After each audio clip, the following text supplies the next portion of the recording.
Welcome back to VJ Kavitha's world YouTube channel. ನಾನು ಕವಿತಾ ಮಾಣಿ.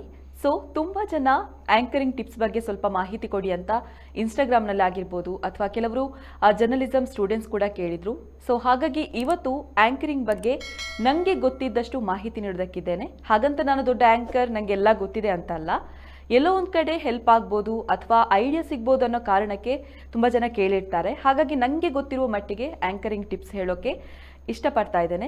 So ಯೂಟ್ಯೂಬ್ನಲ್ಲಿ search ಮಾಡಿದರೆ ಆಂಕರಿಂಗ್ ಬಗ್ಗೆ ಟಿಪ್ಸ್ ಇರೋದು ತುಂಬ ಕಡಿಮೆ. ಹಾಗಾಗಿ ಯಾಕೆ ಆಂಕರಿಂಗ್ ಟಿಪ್ಸ್ ಬಗ್ಗೆ ವಿಡಿಯೋ ಮಾಡಬಾರ್ದು ಅಂತ ಅನಿಸಿತ್ತು. ಅದಕ್ಕೋಸ್ಕರ ಈ ಒಂದು ವಿಡಿಯೋ ಮಾಡ್ತಾ ಇದ್ದೇನೆ. ಹಾಗಂತ ನನಗೆ ಎಲ್ಲ ಗೊತ್ತು ಅಂತ ಅಲ್ಲ, ಏನು ಗೊತ್ತಿದೆಯೋ ಅದನ್ನು ಹೇಳ್ತಾ ಇದ್ದೇನೆ ಅಷ್ಟೇ. ನಿಮಗೆ ಯೂಸ್ ಆದರೆ ಬಳಸ್ಕೊಳ್ಳಿ ಅಷ್ಟೇ. ತುಂಬ ಜನರ ಕನಸು ಏನಪ್ಪ ಅಂತ ಹೇಳಿದರೆ ಸ್ಟೇಜ್ ಮುಂದೆ ನಿಂತು ಧೈರ್ಯವಾಗಿ ಮಾತನಾಡಬೇಕು ಅಥವಾ ಆಂಕರಿಂಗ್ ಮಾಡಬೇಕು ಅಂತ. ಸೊ ಕೆಲವರು ಸ್ಟೇಜ್ ಮುಂದೆ ಮಾತನಾಡ್ತಾ ಇದ್ರೆ ಅಯ್ಯೋ ನಾನು ಕೂಡ ಯಾವಾಗ ಈ ಥರ ಸಲೀಸಾಗಿ ಆಂಕರಿಂಗ್ ಮಾಡೋದು ಅಥವಾ ಮಾತನಾಡೋದು ಅಂತ ಅನ್ಕೋತಾರೆ. ಅಥವಾ ಅವರಿಗೆ ಸ್ಟೇಜ್ ಮೇಲೆ ಹೋದಾಗ ನರ್ವಸ್ ಆಗಲ್ವಾ ಅಂತಾನು ಒಂದು ಸಣ್ಣ ಡೌಟ್ಸ್ ಬರ್ಬೋದು. ಅಂದರೆ ಆಂಕರಿಂಗ್ ಮಾಡ್ತಾ ಇರಬೇಕಾದ್ರೆ ಆಂಕರಿಗೆ ಏನಾದರೂ ಸ್ಟೇಜ್ ನರ್ವಸ್ ಇರೋದಿಲ್ವಾ ಅಂತ ಸ್ವಲ್ಪ ಒಂದು ಸಣ್ಣ ಡೌಟ್ಸ್ ಇರ್ಬೋದು. ಒಂದು ಮಾತಂತೂ ನಿಜ, ಯಾವುದೇ ಒಬ್ಬ ವ್ಯಕ್ತಿ ಆಗಿರ್ಬೋದು ಸ್ಟೇಜ್ ಮುಂದೆ ಹೋದಾಗ ನರ್ವಸ್ ಅನ್ನುವಂಥದ್ದು ಆಗೇ ಆಗುತ್ತೆ. ಅದು ಎಷ್ಟೇ ಪ್ರಿಪೇರ್ ಆಗಿರಲಿ ಅಥವಾ ಎಷ್ಟೇ ಪ್ರೊಫೆಷ್ನಲ್ ಆ್ಯಂಕರ್ ಆಗಿರಲಿ ಅವರಿಗೆ ಸ್ಟಾರ್ಟಿಂಗ್ ಪ್ರಾಬ್ಲಮ್ ಅನ್ನುವಂಥದ್ದು ಇದ್ದೇ ಇರುತ್ತೆ. ಯಾಕೆ ಇರತ್ತೆ ಅಂತ ಹೇಳಿದರೆ, ಎಲ್ಲಿ ನಾವು ತಪ್ಪು ಹೇಳಿಬಿಡ್ತೇವೋ ಅಥವಾ ಎಲ್ಲಿ ನನ್ನ ಮಾತಿಗೆ ರೆಸ್ಪಾನ್ಸ್ ಮಾಡಲ್ವೋ ಅನ್ನುವಂತಹ ಭಯ ಇದ್ದೇ ಇರುತ್ತೆ.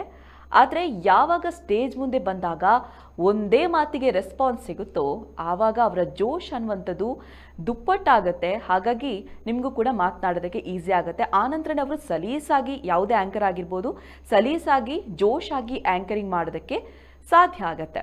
ಸೊ ಆ ಜೋಶ್ ನಿಮಗೆ ಆರಂಭದಲ್ಲಿ ಬರಬೇಕು ಅಂದರೆ ಕೆಲವೊಂದು ಟಿಪ್ಸನ್ನು ಫಾಲೋ ಮಾಡಬೇಕಾಗತ್ತೆ. ಯಾವ ಟಿಪ್ಸ್ ಅಂತ ಹೇಳೋದಾದರೆ, ಸೊ ಸಿಂಪಲಾಗಿ ಹೇಳ್ತಾ ಹೋಗ್ತೇನೆ, ನಿಮಗೇನಾದರೂ ಯೂಸ್ ಆದರೆ ಬಳಸ್ಕೊಳ್ಳಿ.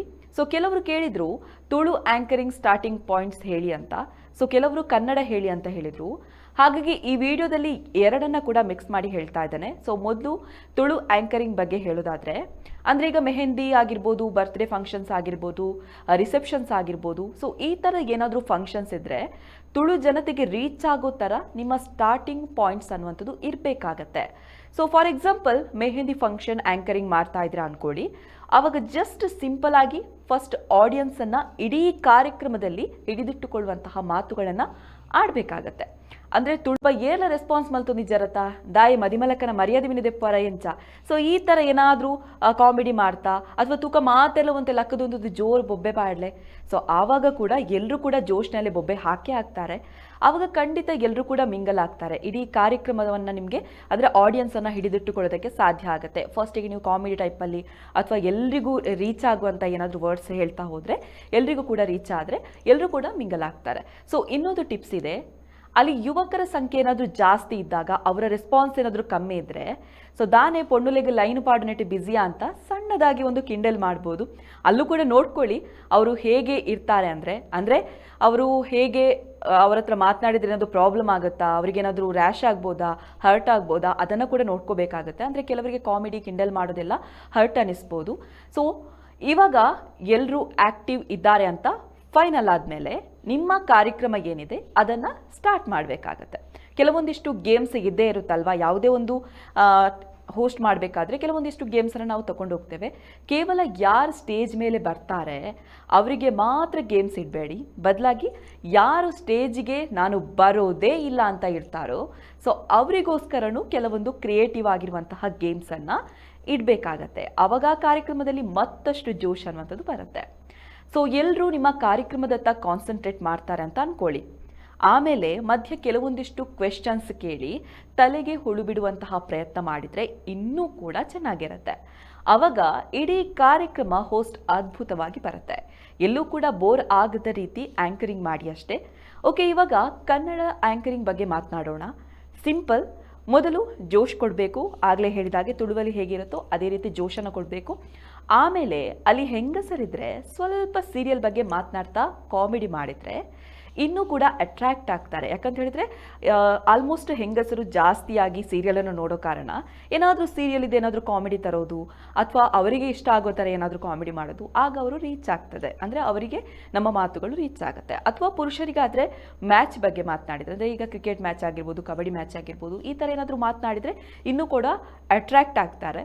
ಸೊ ಇದನ್ನು ತುಳು ಆ್ಯಂಕರಿಂಗ್ನಲ್ಲಿ ಕೂಡ ಬಳಸ್ಕೋಬೋದು. ಸ್ಟಾರ್ಟಿಂಗ್ ಯಾವತ್ತಿದ್ರೂ ಕೂಡ ಜೋಶ್ ಅನ್ನುವಂಥದ್ದಿರಲಿ, ಆಮೇಲೆ ಒಂದು ಗಣಪತಿ ಶ್ಲೋಕವನ್ನು ಹೇಳಿ ಕಾರ್ಯಕ್ರಮವನ್ನು ಅದ್ಭುತವಾಗಿ ಸ್ಟಾರ್ಟ್ ಮಾಡಿ ಪ್ರೋಗ್ರಾಮ್ ಅನ್ನುವಂಥದ್ದು ಕ್ಲಿಕ್ ಆಗುತ್ತೆ. ಆಮೇಲೆ ಅಲ್ಲೇ ಕೆಲವೊಂದು ಮಕ್ಕಳು ಏನಾದರೂ ತರಲೆ ಮಾಡ್ತಾ ಇದ್ದಾರೆ ಅಂದ್ಕೊಳ್ಳಿ. ಸೊ ಆ ತರಲೆಗಳನ್ನೆಲ್ಲ ಸ್ವಲ್ಪ ಕಾಮಿಡಿ ರೀತಿಯಲ್ಲಿ ಹೇಳ್ತಾ ಇನ್ನೂ ಕೂಡ ಎಂಟರ್ಟೈನ್ ಮಾಡ್ಬೋದು. ಅಂದರೆ ಯಾವುದೋ ಒಂದು ಮಗು ಅಳ್ತಾ ಇದೆ ಅಥವಾ ಯಾವುದೋ ಒಂದು ಮಗು ಏನೋ ಒಂದು ತರಲೆ ಮಾಡ್ತಾ ಇದೆ, ಸೊ ಅದನ್ನು ಸ್ವಲ್ಪ ಹೈಲೈಟ್ ಮಾಡಿ, ಆವಾಗ ಎಲ್ಲ ಆಡಿಯನ್ಸ್ ನಮ್ಮತ್ತ ನೋಡ್ತಾರೆ. ಅಥವಾ ಯಾವುದೋ ಒಂದು ಗೇಮ್ಸ್ ಆಡಿಸ್ತಾ ಇದ್ದೀರಾ ಅಂತ ಅಂದ್ಕೊಳ್ಳಿ. ಈಗ ಗೇಮ್ಸ್ ಆಡಿಸ್ತಾ ಇದ್ದೀರಾ, ಯಾರು ಪಾರ್ಟಿಸಿಪೇಟ್ ಮಾಡ್ತಾರೋ ಅವರಲ್ಲೂ ಒಂದಿಷ್ಟು ಕಾಮಿಡಿ ಮಾತುಗಳು. ಈಗ ಅವರು ಸ್ಟೇಜ್ ಮೇಲೆ ಬರ್ತಾರೆ, ನಿಮ್ಮ ಹೆಸರೇನು, ಓ ಹೌದಾ ನೀವು ಈ ಥರ ಮಾಡ್ತೀರಾ, ನೀವು ಏನಾದರೂ ಟ್ಯಾಲೆಂಟ್ ಇದ್ದರೆ ಅದನ್ನು ಕೂಡ ಹೊರ ಹಾಕೋದು, ಈ ಥರ ಇದ್ದರೆ ಆ್ಯಂಕರಿಂಗ್ ಅನ್ನೋದು ಇನ್ನೂ ಕ್ಲಿಕ್ ಆಗಲಿಕ್ಕೆ ಸಾಧ್ಯ ಆಗುತ್ತೆ. ಇದು ಆ್ಯಂಕರಿಂಗ್ ಕ್ಲಿಕ್ ಆಗಲಿಕ್ಕಿರುವಂತಹ ಒಂದು ಪ್ಲಸ್ ಪಾಯಿಂಟ್ ಅಂತಲೇ ಹೇಳ್ಬೋದು. ಸೊ ಕಾರ್ಯಕ್ರಮ ಸ್ಟಾರ್ಟ್ ಮಾಡುವಾಗ ಎಷ್ಟು ಜೋಶ್ ಇರುತ್ತೋ ಅದೇ ಜೋಶ್ ಕಾರ್ಯಕ್ರಮ ಮುಗಿಯುವಾಗಲೂ ಕೂಡ ಇರಬೇಕು. ಅಂದರೆ ಈಗ ತುಳುವಲ್ಲಾದರೆ ಯಾನಿತ್ಯ ಮುಗಿತನದ ಚುಕ್ಕಿದೆಯೋ ಅಂದಲೇ ಆ ಥರ ಒಂದು ಕ್ರಿಯೇಟಿವ್ ಆಗಿ ಹೇಳೋದು, ಅಥವಾ ಕನ್ನಡದಲ್ಲಾದರೆ ಅದಕ್ಕೊಂದು ವರ್ಡ್ ಯೂಸ್ ಮಾಡೋದು, ಅಂದರೆ ಡಿಫ್ರೆಂಟ್ ಆಗಿರಬೇಕು. ಯಾವಾಗ ಸ್ಟಾರ್ಟಿಂಗಿಂದ ಏನು ಜೋಶ್ ಇರುತ್ತೋ ಅದು ಲಾಸ್ಟ್ವರೆಗೂ ಕೂಡ ಇರಬೇಕಾಗತ್ತೆ. ಸೊ ಕೆಲವರು ಹೇಳ್ಬೋದು, ನಾನು ಇಷ್ಟರವರೆಗೆ ಆ್ಯಂಕರಿಂಗ್ ಅನ್ನುವಂಥದ್ದು ಮಾಡಲೇ ಇಲ್ಲ, ಆದರೆ ನನಗೆ ಇನ್ನು ಮುಂದೆ ಮಾಡಬೇಕು ಅಂತ ಇದೆ, ಹೇಗೆ ಪ್ರಿಪೇರ್ ಆಗ್ಬೋದು ಅಂತ ಕೇಳೋದಾದರೆ ವೆರಿ ವೆರಿ ಸಿಂಪಲ್. ಫಸ್ಟ್ ಲೌಡಾಗಿ ಮಾತನಾಡೋದಕ್ಕೆ ಕಲೀರಿ, ಅಂದರೆ ಜೋರಾಗಿ ಮಾತನಾಡೋದಕ್ಕೆ ಕಲೀರಿ. ಕನ್ನಡಿ ಮುಂದೆ ನಿಂತು ಸ್ವಲ್ಪ ಪ್ರಾಕ್ಟೀಸ್ ಮಾಡ್ಕೊಳ್ಳಿ. ಅಂದರೆ ಆ್ಯಂಕರಿಂಗ್ ಪ್ರಾಕ್ಟೀಸ್ ಹೇಗೆ ಮಾಡ್ಬೋದು ಆ ಥರ ಪ್ರಾಕ್ಟೀಸ್ ಮಾಡ್ಕೊಳ್ಳಿ. ಸೊ ಮುಖದ ಭಾವನೆ ಹೇಗೆ ಬರುತ್ತೆ, ವಾಯ್ಸ್ ಹೇಗೆ ಬರುತ್ತೆ, ಇದನ್ನೆಲ್ಲವನ್ನು ಕೂಡ ನೀವು ರೆಕಾರ್ಡ್ ಮಾಡ್ಕೊಳ್ಳಿ. ನಿಮ್ಮ ಮೊಬೈಲ್ ಏನಿದೆ ಸೊ ಅದರಲ್ಲಿ ರೆಕಾರ್ಡ್ ಮಾಡ್ಕೊಳ್ಳಿ. ನಿಮಗೆ ನಿಮ್ಮ ಆ್ಯಂಕರಿಂಗ್ ಹೇಗಿದೆ ಅಂತ ಮೊದಲು ಕ್ರಾಸ್ ಚೆಕ್ ಮಾಡ್ಕೊಳ್ಳಿ. ಅಂದರೆ ನಿಮ್ಮ ಆ್ಯಂಕರಿಂಗ್ ನಿಮಗೆ ಹೇಗೆ ಕಾಣಿಸುತ್ತೆ ಸೊ ಅದನ್ನು ಒಂದು ಕ್ರಾಸ್ ಚೆಕ್ ಮಾಡ್ಕೊಳ್ಳಿ. ಆಮೇಲೆ ನಿಮ್ಮ ಆತ್ಮೀಯರಿಗೆ ಆ ರೆಕಾರ್ಡ್ ಮಾಡಿದಂತಹ ವಿಡಿಯೋ ತೋರಿಸಿ, ಅಥವಾ ಈ ಮೊದಲು ಆ್ಯಂಕರಿಂಗ್ ಮಾಡ್ತಾ ಇರುವವರು, ಅಂದರೆ ಯಾರಾದರೂ ಪ್ರೊಫೆಷನಲ್ ಆ್ಯಂಕರ್ಸ್ ಇರೋದಿದ್ರೆ ಸೊ ಅವ್ರ ಹತ್ರ ಕೆಲವೊಂದು ಸಜೆಷನ್ಸನ್ನು ಕೇಳಿ ಯಾವ ರೀತಿಯಲ್ಲಿ ಮಾಡ್ಬೋದು, ಹೇಗೆ ಚೇಂಜಸ್ ಮಾಡ್ಬೋದು ಅಂತ. ಸೊ ಈ ಥರ ಫುಲ್ಲಿ ಪ್ರಿಪೇರ್ ಆಗಿ ಹೋಸ್ಟ್ ಮಾಡಿದ್ರಿ ಅಂದ್ಕೊಳ್ಳಿ. ಸೊ ಕ್ಲಿಕ್ ಆಗೋದಂತೂ ಪಕ್ಕ. ಆ್ಯಂಕರಿಂಗ್ ಮಾಡಬೇಕಾದ್ರೆ ವೆರಿ ಇಂಪಾರ್ಟೆಂಟ್, ಉಚ್ಚಾರ ಆದಷ್ಟು ಸರಿ ಇರಲಿ. ಸೊ ಇಲ್ಲಾಂದರೆ ಅದು ಕೇಳೋರಿಗೂ ಕೂಡ ಅಷ್ಟು ಸರಿ ಅನಿಸೋದಿಲ್ಲ. ಅದಕ್ಕೋಸ್ಕರನೇ ಯಾವುದೇ ಸ್ಟೇಜ್ ಹತ್ತಿ ಮಾತನಾಡೋ ಮೊದಲು ಡೀಪಾಗಿ ಪ್ರಾಕ್ಟೀಸ್ ಮಾಡ್ಕೊಳ್ಳಿ. ಕನ್ನಡಿ ಮುಂದೆ ಆಗಿರ್ಬೋದು, ಅಥವಾ ಹೇಗಾದರೂ ನಿಮಗೆ ಹೇಗಾಗುತ್ತೆ, ಹೇಗೆ ಸಾಧ್ಯ ಇದೆಯೋ ಆ ಥರ ಪ್ರಾಕ್ಟೀಸ್ ಮಾಡ್ಕೊಳ್ಳಿ. ಖಂಡಿತ ನಿಮಗೂ ಆ್ಯಂಕರಿಂಗ್ ಮಾಡ್ಬೋದು. ಓಕೆ, ಈಗ ಫಂಕ್ಷನಲ್ಲಿ ಆ್ಯಂಕರಿಂಗ್ ಹೇಗೆ ಮಾಡೋದು ಅಂತ ತಿಳ್ಕೊಂಡ್ರಿ. ಇನ್ನು ಸಭಾ ಕಾರ್ಯಕ್ರಮದ ಆ್ಯಂಕರಿಂಗ್ ಹೇಗಪ್ಪ ಮಾಡೋದು, ಹೋಸ್ಟ್ ಮಾಡೋದು ಓಕೆ, ಆದರೆ ಸಭಾ ಕಾರ್ಯಕ್ರಮ ಅಂತ ಹೇಳಿದರೆ ಒಂದು ಟ್ರೆಡಿಷ್ನಲ್ ಆಗಿರಬೇಕು, ಆ ಥರ ಏನಾದರೂ ಇದ್ದರೆ ಸೊ ಹೇಗೆ ಅಂತ ತುಂಬ ಜನ ಕೇಳಿದ್ರಿ. ಸೊ ಅದಕ್ಕೂ ಕೆಲವೊಂದಿಷ್ಟು ಟಿಪ್ಸ್ ಇದೆ. ಈ ಬಗ್ಗೆ ಹೇಳೋದಾದರೆ ಇಲ್ಲೂ ಅಷ್ಟೇ, ಯಾವ ಕಾರ್ಯಕ್ರಮ ಅದು, ಯಾರೆಲ್ಲ ಗೆಸ್ಟ್ ಅಂತ ಮೊದಲೇ ತಿಳ್ಕೊಳ್ಳಿ. ಈ ವಿಚಾರವನ್ನು ತಿಳ್ಕೊಂಡ್ರೆ ಇನ್ನೂ ಕೂಡ ಈಸಿ ಆಗುತ್ತೆ.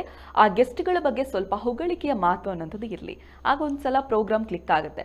ಅಂದರೆ ಅವರಿಗೆ ಬೋರ್ ಆಗದ ರೀತಿಯಲ್ಲಿ ಸೊ ಕಾರ್ಯಕ್ರಮ ಆರಂಭಕ್ಕೂ ಮುನ್ನ ಎಲ್ಲರನ್ನ ಸೆಳೆಯುವಂತಹ ಪ್ರಯತ್ನ ಇರಲಿ. ಇಲ್ಲಿ ಅಂದರೆ ಕವನಾತ್ಮಕವಾಗಿ ಆಗಿರ್ಬೋದು, ಅಥವಾ ಏನೋ ಒಂದು ಕ್ರಿಯೇಟಿವ್ ಆಗಿ ಸ್ಟಾರ್ಟ್ ಮಾಡಿದರೆ ಇನ್ನಷ್ಟು ಚೆನ್ನಾಗಿರುತ್ತೆ. ಸೊ ಪ್ರತಿಯೊಬ್ಬ ಅತಿಥಿಯನ್ನು ಸ್ಟೇಜ್ಗೆ ಇನ್ವೈಟ್ ಮಾಡುವಾಗಲೂ ಕೂಡ ಅಷ್ಟೇ ಡಿಫ್ರೆಂಟ್ ಆಗಿರಲಿ. ಸೊ ಫಾರ್ ಎಕ್ಸಾಂಪಲ್ ಇವಾಗ ನೋಡಿ, ಕವನಾತ್ಮಕವಾಗಿ ಇದ್ದರೆ ಅಟ್ರಾಕ್ಟ್ ಆಗುತ್ತೆ. ಸೊ ಅವರ ಮಾತು ಮುಗಿದ ಬಳಿಕ ಅವರು ಮಾತನಾಡಿದಂತಹ ಕೆಲವೊಂದಿಷ್ಟು ಅಂಶಗಳನ್ನು ಹೇಳಿ, ಅದನ್ನು ಕೂಡ ಅವರಿಗೆ ಕೆಲವೊಂದಿಷ್ಟು ಅಂಶಗಳನ್ನು ಹೇಳಿ ಅವರಿಗೆ ಧನ್ಯವಾದವನ್ನು ಹೇಳಿದರೆ ಸೊ ಅದು ಕೂಡ ತುಂಬ ಚೆನ್ನಾಗಿರುತ್ತೆ. ಕೊನೆಗೆ ಕಾರ್ಯಕ್ರಮ ವಂದಿಸುವಾಗಲೂ ಕೂಡ ಅಷ್ಟೇ ಡಿಫ್ರೆಂಟ್ ಆಗಿರಲಿ. ಆವಾಗ ಒಂದು ಕಂಪ್ಲೀಟ್ ಕಾರ್ಯಕ್ರಮಕ್ಕೆ ಕಳೆ ಬರುತ್ತೆ. ಯಾವುದೇ ಕಾರ್ಯಕ್ರಮ ಚೆನ್ನಾಗಿ ಮುಂದೆ ಹೋಗಬೇಕು ಅಂತ ಹೇಳಿದರೆ ಅದು ಎಲ್ಲವೂ ಕೂಡ ಒಬ್ಬ ಆ್ಯಂಕರ್ ಕೈಯಲ್ಲಿರುತ್ತೆ. ಸೊ ಹಾಗಾಗಿ ಒಬ್ಬ ಆ್ಯಂಕರ್ ಆದವರು ಇಡೀ ಕಾರ್ಯಕ್ರಮವನ್ನು ನಡೆಸುವ ಶಕ್ತಿ ಹೊಂದಿರಬೇಕು. ಜೊತೆಗೆ ಸಭಿಕರನ್ನು ಸೆಳೆಯುವಂತಹ ಸಾಮರ್ಥ್ಯ ಕೂಡ ಅವರಲ್ಲಿ ಇರಬೇಕು. ಆವಾಗ ನಾವು ಆ್ಯಂಕರಿಂಗ್ ಮಾಡಿದ್ದಕ್ಕೂ ಸಾರ್ಥಕ ಅನಿಸೋದು. ವಿಡಿಯೋ ಇಷ್ಟ ಆಗಿದೆ ಅನ್ಕೋತೇನೆ. ನನಗೆ ಎಷ್ಟು ತಿಳಿದಿದೆಯೋ ಅಷ್ಟರ ಮಟ್ಟಿಗೆ ಮಾಹಿತಿ ಕೊಡೋದಕ್ಕೆ ಪ್ರಯತ್ನವನ್ನು ಕೂಡ ಪಟ್ಟಿದ್ದೇನೆ. ಸೊ ತಪ್ಪಿದ್ದಲ್ಲಿ ಕ್ಷಮೆ ಇರಲಿ. ನಿಮಗೆ ಯೂಸ್ ಆಗಿದ್ರೆ ಒಂದು ಕಮೆಂಟ್ ಇರಲಿ ಅಂತ ಹೇಳ್ತಾ ಇನ್ನೊಂದು ಕಂಟೆಂಟ್ ಜೊತೆಗೆ ಮತ್ತೆ ಬರ್ತೇನೆ. ಅಲ್ಲಿವರೆಗೂ ನಮಸ್ಕಾರ.